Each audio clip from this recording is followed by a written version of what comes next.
My name is David. I'm 50 years old. And for most of my life, I believed that a quiet home meant a peaceful family. I believed that silence was a sign of stability. But silence can hide anything. Before I continue, tell me in the comments where you're watching from. I'm curious how many people out there have lived through something like this. I used to think my family was solid, not perfect, not dramatic, just ordinary. My wife, Linda, my son, Mark, my daughter-in-law, Hannah, and my granddaughter, Lily. We lived in a two-story house on a calm street where nothing extraordinary ever happened. Neighbors waved when taking out the trash. Kids rode bikes. The biggest excitement we had in years was when a raccoon knocked over the bird feeder. Everything felt normal, safe, predictable. But predictable routines can become hiding places, and the people you trust the most can build entire worlds behind closed doors. It started 3 years ago. Or maybe it started long before that, and I was too blind to see it. Mark and Hannah moved in with us after losing their apartment. At first, I enjoyed it. I loved hearing Lily's little footsteps on the stairs. I loved family dinners again. I loved the sound of life in the house. Mark had always been a quiet kid, even when he was little, thoughtful, gentle, slow to anger. When he became a father, something softened in him even more. He was careful with Lily, patient in a way I never had been as a young man. Hannah, though, she was different, sweet on the surface, always polite, always organized. But there were moments, quick, cold flashes, when her smile tightened and something dark showed behind her eyes. I ignored it. Parents ignore a lot when they want their children to be happy. The first strange thing happened on a Sunday morning. Mark came down for breakfast, but he looked hollow, eyes red, shoulders tense. He sat at the table without touching his food. "You okay, son?" I asked. "Yeah, Dad, just tired." But his voice cracked, and when he reached for his coffee, his hand trembled. I should have asked more questions. I didn't. Over the next few weeks, small things piled up. Quiet, almost invisible clues that only make sense when you look back at them all at once. Like how Hannah stopped coming downstairs early in the mornings. She always said she was getting ready or organizing the laundry room. But the laundry room never looked different. Or how Mark started sleeping in, later and later, often coming down with the same tired eyes. Or how Lily would cling to him, not wanting to go to her mother. Children know things adults don't. I should have listened to her body language. One night, I heard voices upstairs, low, sharp, muffled. At first I couldn't tell who it was, but then I recognized Hannah's tone, tight, controlled, cutting like a blade. Mark didn't raise his voice. He rarely did. But I heard him say softly, "Please, not tonight, please." That single word, please, hit me in the chest. There's a kind of desperation only a parent can hear in their child. I got out of bed to check, but Linda grabbed my arm. "Don't," she whispered. "Let them handle it." Her voice trembled. That was the first time I realized she had noticed more than I had, that she'd been watching them closely and hiding it from me. Why? I didn't know, not then. One morning, I found a bruised mug on the kitchen counter. Not broken, just dented on one side. Odd. But when I picked it up, the ceramic was cracked on the bottom as if someone had slammed it into the sink. Hannah came down seconds later, startling when she saw me holding it. "Oh, sorry, David, that was my fault. I dropped it last night." But I remembered hearing no sounds, no crash, no drop. Then I looked at her wrist, a faint red mark. She noticed me staring and tugged her sleeve down. "Are you okay?" I asked. She smiled too quickly. Of course. But the smile didn't reach her eyes. And when Mark came down minutes later, he didn't look at either of us.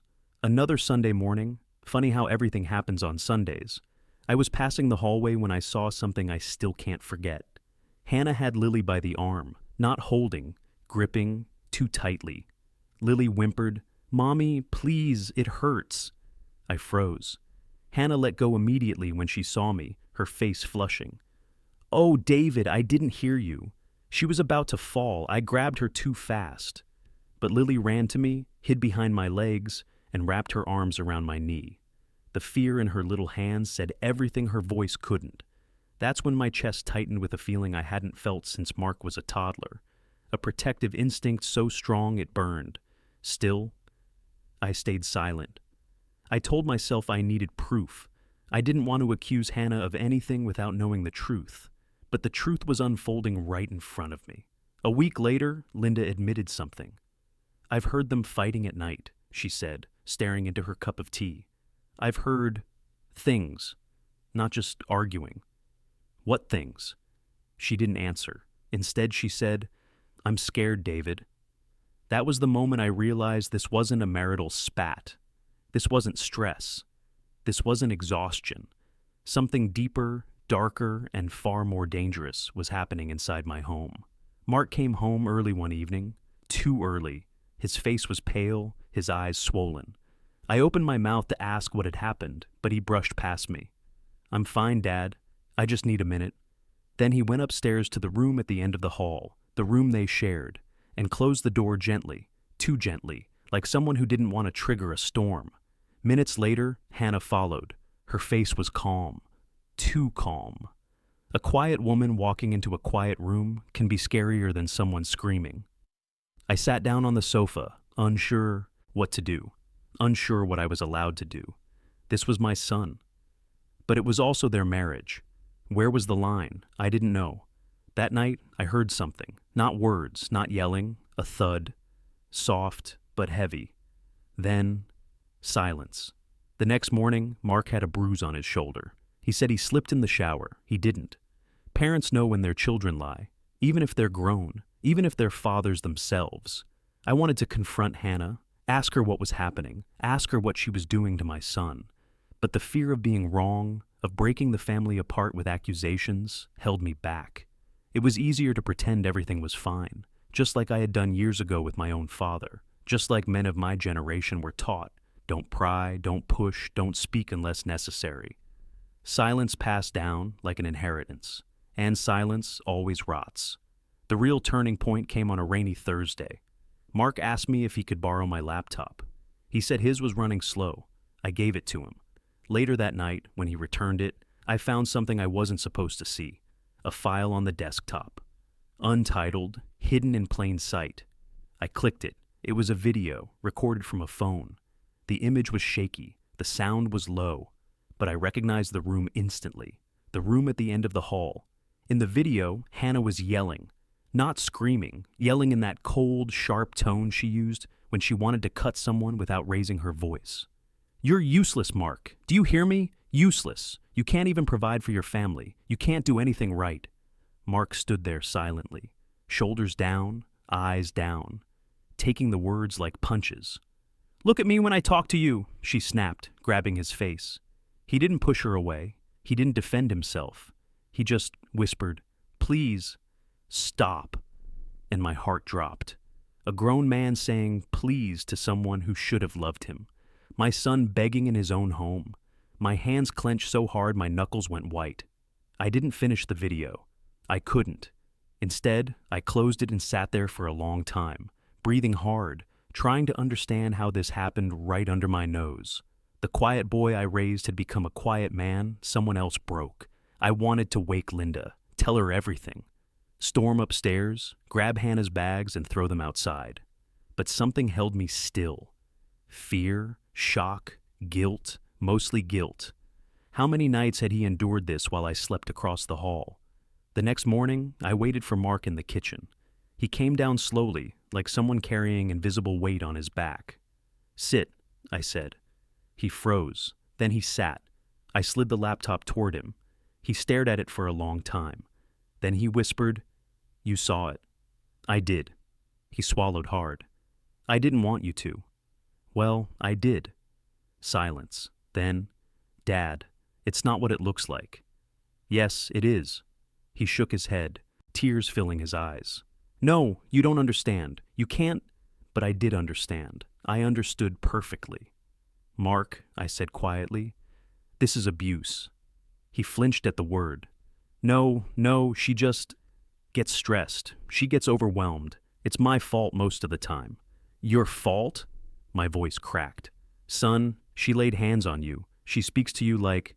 She doesn't always mean it. She apologizes later. She says she loves me. And I don't want Lily growing up without a mother." His voice broke on the last word. My chest tightened. This wasn't weakness. This was love twisted into chains.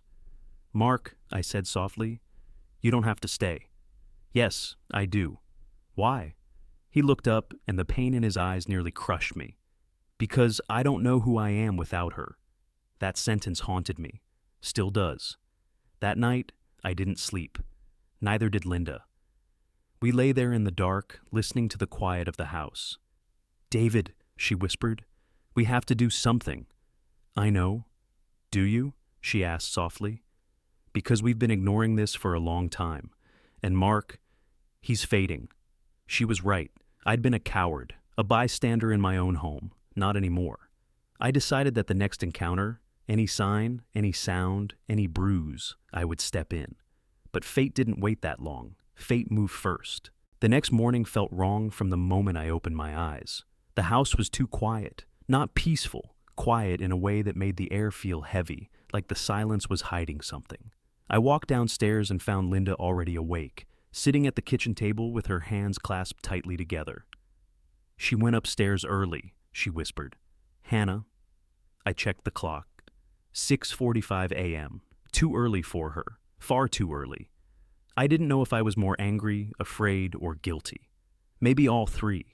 But something inside me had shifted after watching that video. A line had been crossed, and once a line like that is crossed, the world doesn't look the same anymore. I took a sip of the coffee Linda had made, though I barely tasted it. The only thing I could think about was Mark, how he had been forced to shrink himself just to survive another day in that room at the end of the hall. And now, she was up there again. What do you think she's doing? Linda asked quietly. Whatever it is, I said, standing up. I'm not letting it continue. I didn't raise my voice. I didn't need to. Some decisions gain weight simply by being spoken.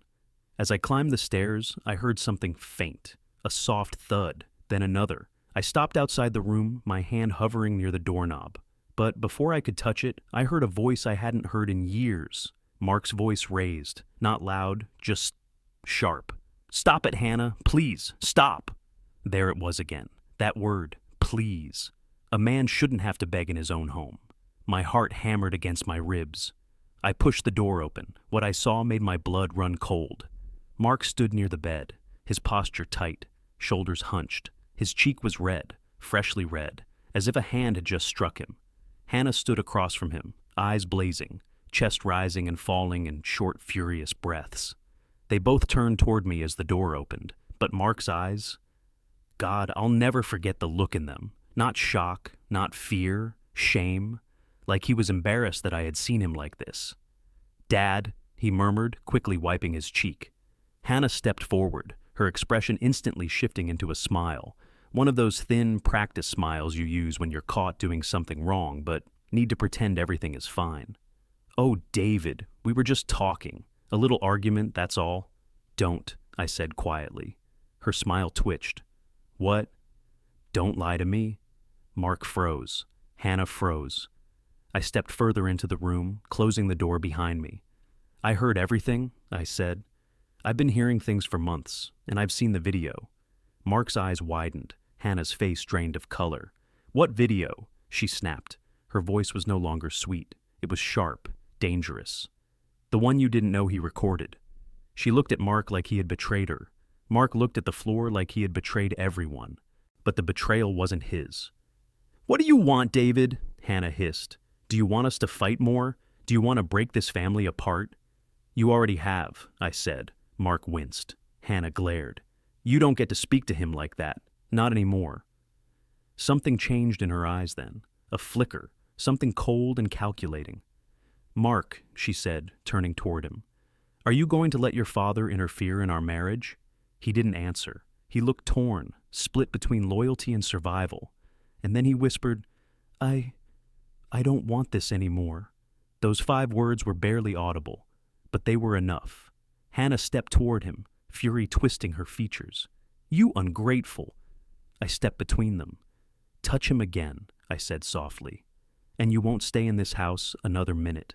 She opened her mouth to retort, but something behind me shifted. Mark. He had straightened, lifted his head, stood tall, not the broken version of himself, but the boy I once knew, the man he could still be. Dad, he whispered, thank you. And he began to cry. Not loud, not dramatic. silent tears, the kind men shed when they've held too much for too long. That day changed everything. Hannah stormed out of the house, slamming the front door behind her. Linda rushed upstairs when she heard the commotion and held Mark tightly, whispering that it would be okay. But I knew it wouldn't be okay. Not yet. Abuse rarely ends cleanly. There's always fallout, and it came faster than I expected. 3 days later, the messages started. Mark's phone buzzed constantly. "You ruined my life. Don't think you can live without me. You'll lose Lily. I'll take everything from you. You think your parents can protect you?" And then, the one that made Mark physically shake, "You belong to me." Possession disguised as love. That's when I realized this was deeper than anger. This was control, manipulation, something far more dangerous than I had imagined. Mark tried to block her number. He tried to stay strong, but nights were the hardest. Sometimes he'd sit on the edge of the sofa in the dark, staring at his hands. Other times he'd stand in the hallway, looking toward the room at the end of the hall with something like fear, as if the walls held memories that were too heavy to carry. One night, I sat beside him. "You're not alone," I whispered. He nodded, but his eyes were distant, not from disbelief, but from exhaustion. A part of him was missing, buried somewhere in that house, and I didn't know how to bring him back. A week later, something happened that forced everything into motion. It was nearly midnight when we heard banging at the door, loud, repetitive, desperate. I rushed downstairs. Linda grabbed my arm. Mark followed slowly, dread painted across his face. When I opened the door, Hannah stood there soaking. Wet from the rain, mascara streaked down her cheeks, hair tangled, eyes wild. "We need to talk," she said, pushing past me before I could stop her. Mark froze halfway down the stairs. "Baby," she pleaded, reaching toward him. "Please, I'm sorry. I'm so sorry. I'll change. I swear. You know I love you. You know I can't live without you." But the desperation in her voice wasn't love. It was possession losing its grip. When Mark didn't respond, she dropped to her knees, literally to her knees. "Please, Mark, please don't leave me." Linda stepped forward. "Hannah, I think you should go." "No!" she screamed. "He's mine. He's my husband." Mark pressed his back against the wall, breathing hard. "Hannah," he whispered, "you need help." Her face twisted. "No, you do." She lunged. Linda gasped. I grabbed Hannah by the arms and pulled her back, holding her firmly while she writhed and sobbed. "Let me go," she shrieked. "Let me talk to him." "Mark," I said, "go upstairs, now." He hesitated. Then he ran up the stairs, shutting himself in the guest room, the same room where everything had happened. Eventually, after several minutes of crying and screaming and begging, Hannah collapsed against the wall, shaking. "I don't have anyone but him," she whispered. That broke me, not because I pitied her, but because I realized how broken she was, and how dangerous broken people can become when they're desperate. I called her sister to come pick her up. When she finally left, slumped in the passenger seat, staring blankly ahead, I closed the door and felt a weight lift from the house. But the damage wasn't over, not even close. The next morning, Mark made a decision. "I'm filing for separation," he said quietly over breakfast, "and for sole custody of Lily." I nodded, though my heart ached. No father wants this life for his child. Hannah didn't take the news well. She showed up again 2 days later, pounding on the door until the neighbors peeked out from behind their curtains. She screamed, threatened, begged, sobbed. But Mark didn't open the door. I didn't let him. Eventually she left, but the echo of her screams lingered in the walls long after she was gone. A week later, she tried again, this time quietly, this time at night. I found her standing in the backyard near Lily's window, just standing, watching. When she saw me, she didn't run, she didn't speak, she just smiled. A slow, unsettling smile. Then she walked away. After that, we called the police. A restraining order was filed, and the house finally exhaled. For the first time in months, the silence felt clean. Still, the emotional debris didn't disappear. Mark was like a man learning to breathe again. Some days he was present, making pancakes with Lily, sitting with me on the porch, laughing at things he hadn't laughed at in years. Other days, he disappeared into himself. But healing isn't linear. It's slow, it's painful, but it's possible. One night, after putting Lily to bed, he joined me outside where I was drinking tea under the porch light. "Dad," he said softly, "why didn't I see it?" "You did," I answered. "You just didn't want it to be real." He nodded slowly. "Do you think I'll ever be normal again?" "You were never not normal," I said. "You were hurt. And now you're healing. That's what matters." He closed his eyes and breathed deeply. "Thank you," he whispered, "for everything." And for the first time in a long time, I saw something returning to him. Strength, hope, self-worth. The things she had taken. A month later, the court granted temporary full custody to Mark. Hannah moved out of town. Life didn't magically become perfect, but it became honest, and honest was enough. One night, I walked past the room at the end of the hall, the room that held so many secrets. For a long time, I couldn't bring myself to open it, but that night, I did. It was empty, quiet, still. I didn't see pain there anymore. I saw survival, and I closed the door gently, not to hide anything, but to let it rest, just like the rest of us. The months that followed felt like watching the house slowly come back to life. Nothing dramatic happened. No shouting, no late-night pounding on the door, no footsteps in the yard. Just quiet. A different kind of quiet than before. A quiet that didn't hide anything. A quiet that felt earned. Mark slept better. Lily laughed more. Linda baked more often, humming to herself while sunlight streamed into the kitchen. It was the closest thing to peace I'd felt in years. But healing isn't a switch you flip.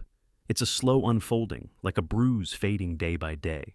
Some mornings were light, others felt heavy, as if the old shadows lingered in corners we hadn't cleaned yet. One evening, after dinner, Mark and I sat in the living room together. The TV was on, but neither of us was really watching. "Dad," he said quietly, eyes still on the screen, "can I ask you something?" "Anything." He hesitated. Then, "Why didn't you open the door sooner? Months ago, years ago?" His voice wasn't accusing, it was fragile, like he was afraid of the answer. I exhaled slowly. "Because I didn't want to believe my son was living in hell," I said. "Because I thought silence was respect, and because I didn't know how to help you without breaking something." He nodded, processing that. Then he whispered, "Something broke anyway." "Yes," I said, "but the right thing broke." He didn't reply, but he leaned his head back, and for the first time since everything happened, I saw acceptance instead of guilt in his eyes. For a while, life settled into a new routine. Mark took a job at a hardware store nearby. It wasn't what he studied for, but he said he preferred something simple for now, something that didn't drain him the way everything else had. Lily started preschool. She ran out of the building every afternoon and into Mark's arms, giggling. Sometimes she'd dart over to me, tiny arms raised, shouting, "Grandpa, up!" Linda cried the first time she saw that. Little things meant more now. One afternoon, we were all in the backyard, Linda trimming the roses, Lily picking dandelions, Mark sitting on the steps watching her, when Mark suddenly said, "I don't hear her voice anymore." It took me a moment to realize who he meant. "Hannah," he continued. "For months, I heard her everywhere. I heard her when I woke up, when I showered, when I tried to sleep. Like she was still here, criticizing me, pushing me, owning me." He paused, swallowing hard. "But now, it's fading." That was the first time he'd spoken of her without shaking. I nodded. "Good." He looked at me. "Does that make me a bad person, that I'm glad she's gone?" "No," I said. "It makes you a free one." He smiled then, a small, real smile.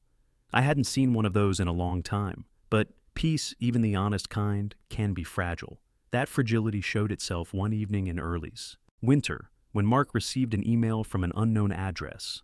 He didn't tell me right away. I found out only because he left his laptop open on the table while helping Lily put on her pajamas. The subject line read, "I'm sorry, please read." I felt my chest tighten. When Mark came back downstairs, he saw where my eyes had landed. He didn't panic, but he froze. "You saw it?" "Yes." He sat beside me, staring at the screen without clicking anything. "Hannah wrote," he murmured. "Her sister told me she's in counseling. She wants closure or a conversation. I don't know." "Do you want that?" I asked. He shook his head quickly. "No, but a part of me felt guilty when I saw it. Of course he did. Victims often feel guilty for the pain caused by the ones who hurt them. You don't owe her anything, I said gently. Not forgiveness, not conversation, not closure. He nodded, but I could see the conflict inside him. He clicked the email. It wasn't long, just a few lines. Mark, I'm sorry. I'm in therapy. I'm realizing the things I've done. If you ever want to talk, I'm here. If not, I understand. H.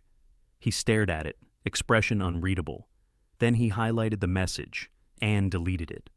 I'm done with that chapter, he whispered, and for the first time, I believed him. A few weeks later, Mark said something surprising. Dad, I think I want to move out soon. Part of me froze. Move out? Already? But then he explained. I want my own space, my own home for Lily, and I want to prove to myself that I can live without everything that happened defining me. I nodded slowly. That's a good thing, I said. A strong thing. But inside, I felt a shift, like handing your child their first bicycle all over again. You want them to go, but you don't want them to fall. When? I asked. In a couple of months, maybe. I found a small apartment near the preschool. I smiled. You deserve a fresh start. He looked relieved, and something like pride flickered across his face. I was scared to tell you, he admitted. I didn't want you to think I was abandoning you after everything. You're not abandoning me, I said softly. You're becoming yourself again. He exhaled, as if releasing years of weight. As spring approached, the house felt brighter, the air lighter, the walls no longer heavy with echoes of old fights. On warm evenings, I sat on the porch with a cup of tea while Mark played with Lily in the yard. Sometimes Linda joined us. Sometimes she watched from the kitchen window with a smile.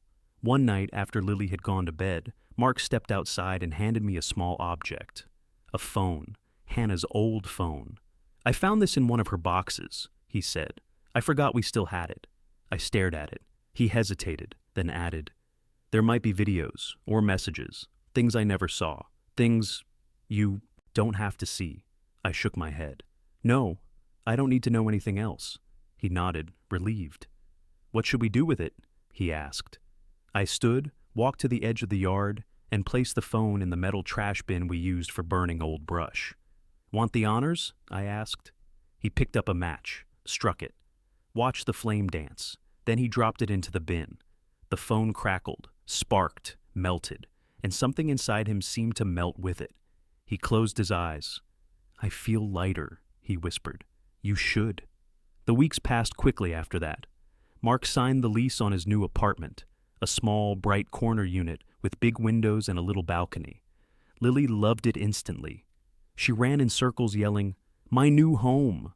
While Mark laughed, Linda helped decorate. I helped move boxes. It felt right, healthy, normal. On the night before they officially moved out, Mark and I stood in the hallway upstairs.